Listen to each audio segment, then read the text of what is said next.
Good morning, or at least I assume you're watching this in the morning. I'd like to introduce you Philip Glass. He's an amazing composer, has done a number of things for different movie scores, film scores, operas.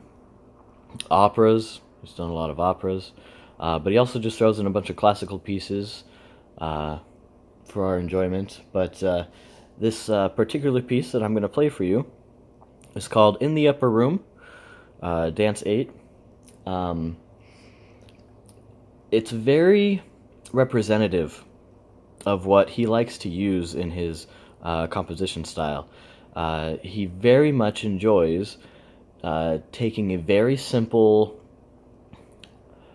or seemingly simple, a very simple melody and changing it very slightly as the piece moves along, creating a picture for us. Very easily pictured representation of what could actually be going on. In this one, I specifically imagine an old man up in his reclining chair in this room at the top of his house, where he can look out his window and watch the comings and goings of everyone in his neighborhood. And then partway through this, at about minute 150, almost the 2-minute mark, a violin will come in, and it'll add some texture, and it'll bring in almost like more story to his piece. He uses a lot of really slow trills in a lot of his work, and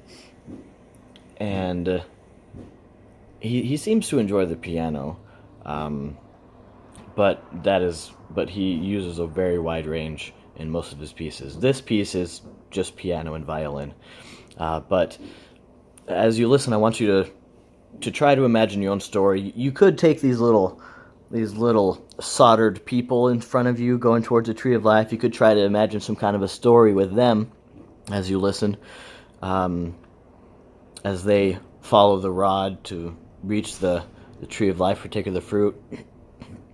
Or you can imagine the people outside the window behind the fence going about their comings and goings. But I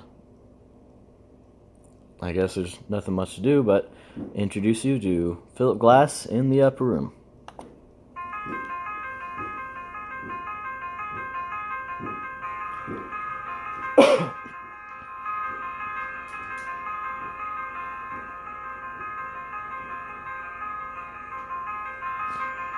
As my neighbor beats a rug outside.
Here coming up in about 10 seconds will be the violin to bring more texture to this piece.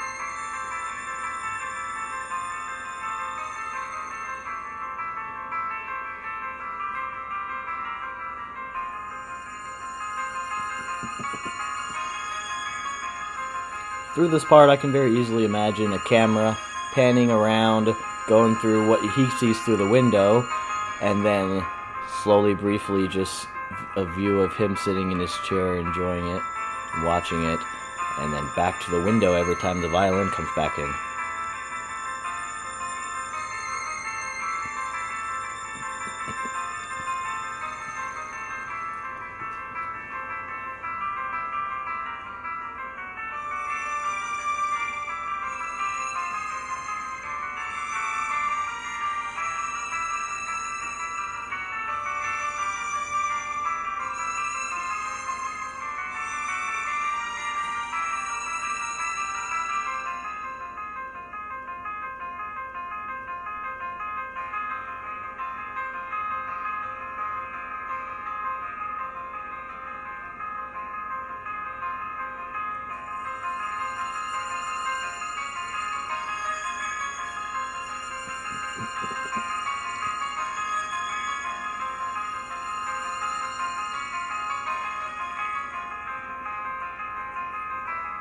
I hope you notice the very small crescendos and descendos that he uses all over the place.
That was Philip Glass in the Upper Room, Dance 8. Don't forget to like and to add your comment below.